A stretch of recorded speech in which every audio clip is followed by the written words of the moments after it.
Oscar Wilde, The Picture of Dorian Gray, Part 31. Yes, Harry, I believe that is true. I cannot help telling you things. You have a curious influence over me.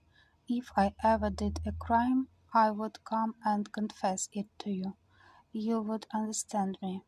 People like you, the wildful sunbeams of life, don't commit crimes, Dorian.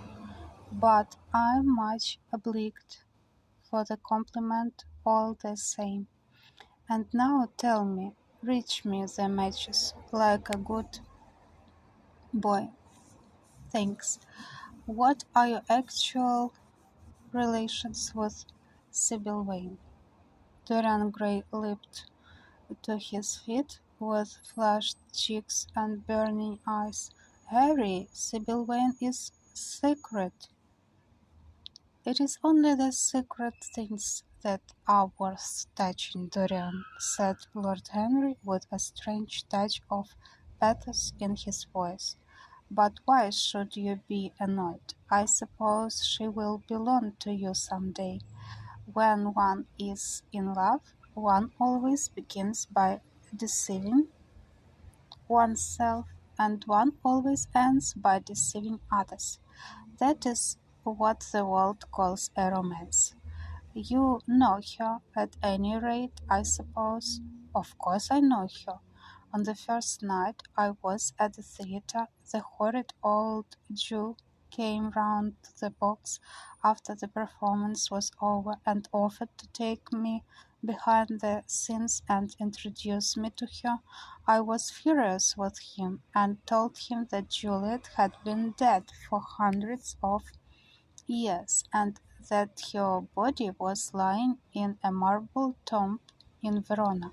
I think from his blank look of amazement that he was under the impression that I had taken too much champagne or something.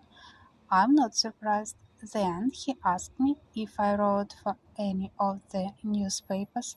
I told him I never even read them. He seemed terribly disappointed at that, and confided to me that all the dramatic critics were in a conspiracy against him, and that they were every one of them to be bought. I should not wonder if he was quite right there. But on the other hand, uh, judging from their appearance, most of them cannot be at all expensive. Well, he seemed to think that they were beyond his means, laughed Dorian.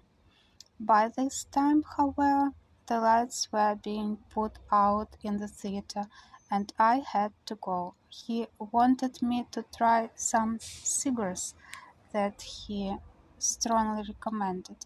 I declined. The next night, of course, I arrived at the place again.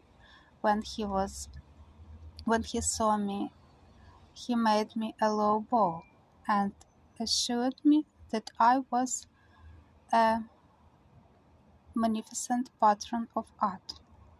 He was a most offensive brute, though he had an extraordinary passion for Shakespeare. He told me once, with an air of pride, that his wife's bankruptcies were entirely due to the park, as he insisted on calling him. He seemed to think it a distinction. It was a distinction, my dear Dorian, a great distinction. Most people become bankrupt through having invested too heavily in the prose of life. To have ruined oneself over poetry is an honor. But when did you first speak to Miss Bilwain? The third night. She had been playing Rosalind. I could not help going round. I had thrown her some flowers, and she had looked at me. At least I fancied that she had. The old Jew was persistent. He seemed determined to take me behind, so I consented.